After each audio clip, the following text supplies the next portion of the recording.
This is the story of Dorothy Malone, the forgotten goddess of smolder and surprise. How did a quiet blonde with a book in her hand nearly steal the big sleep from Humphrey Bogart? How did a good girl from Texas flip her hair and win an Oscar for playing a bad girl? And why did one of the most alluring stars of the 1950s and 60s walk away from it all at the height of her fame? Stay on, because behind that soft smile and perfect posture was a woman with real fire.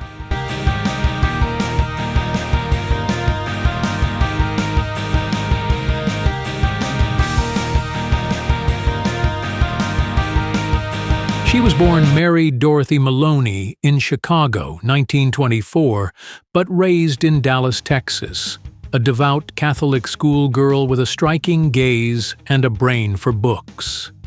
She was studying at Southern Methodist University when a talent scout spotted her. And just like that, she was in Hollywood. But the studio system had other plans for Dorothy.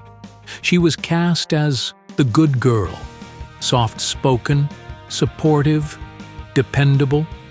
The roles kept her working but not remembered.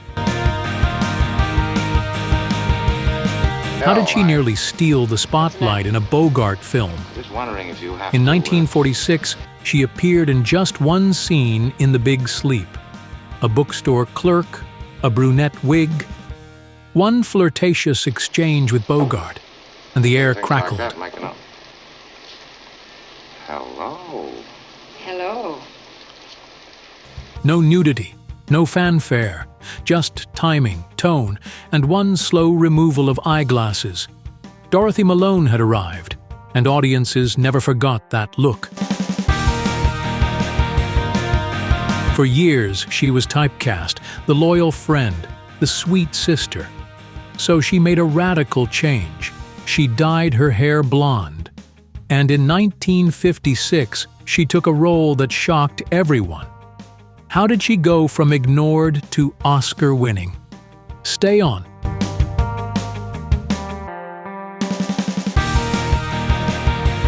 In Written on the Wind, she played Marilee Hadley, a wild, broken oil heiress spiraling through sex, shame, and Southern wealth. The performance? Explosive. She danced alone in her bedroom, pined for her brother's friend, and seethed with jealousy. All with red lips and a blonde bouffant. She won the Academy Award for Best Supporting Actress. The industry gasped. This wasn't the quiet bookstore girl anymore. This was power behind lipstick.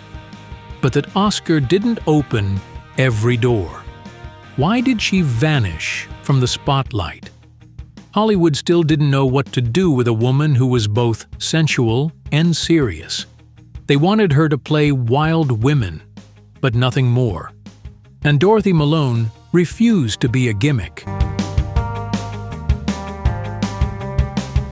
She fought for better scripts.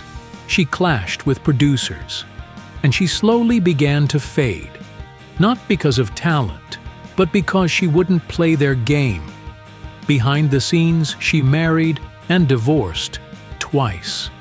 She had 2 daughters and refused to put fame before family. Then came a surprise comeback. In 1964, Dorothy took on Constance Mackenzie in Peyton Place, one of the first prime-time soap operas in television history. Suddenly, she was in millions of living rooms every week, dressed to perfection, lips tight, secrets buried. She brought elegance and tension to the screen, and she did it 5 nights a week. But even there, creative differences stirred drama, and she left the show before its end. Still, for a generation, Dorothy Malone was the mother figure of the small screen, balancing allure with morality.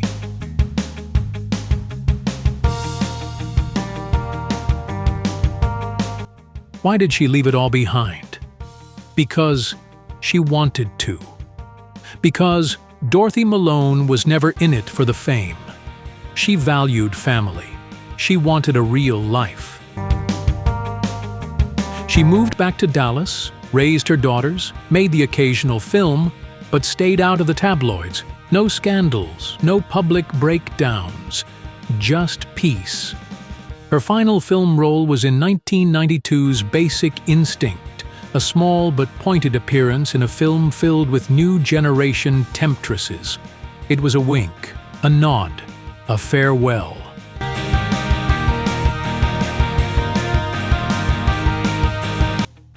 Dorothy Malone passed away in 2018 at age 93, and though she isn't talked about as much as Marilyn or Liz, her work still glows on screen.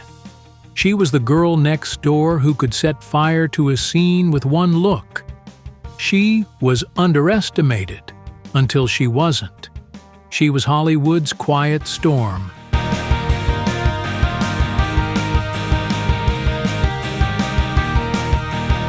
And for those who remember that bookstore scene, or that lonely dance in Written on the Wind, she was unforgettable. Subscribe to Retro and Beyond for more timeless tributes from Hollywood's golden age. Comment below to see who you want to be featured next.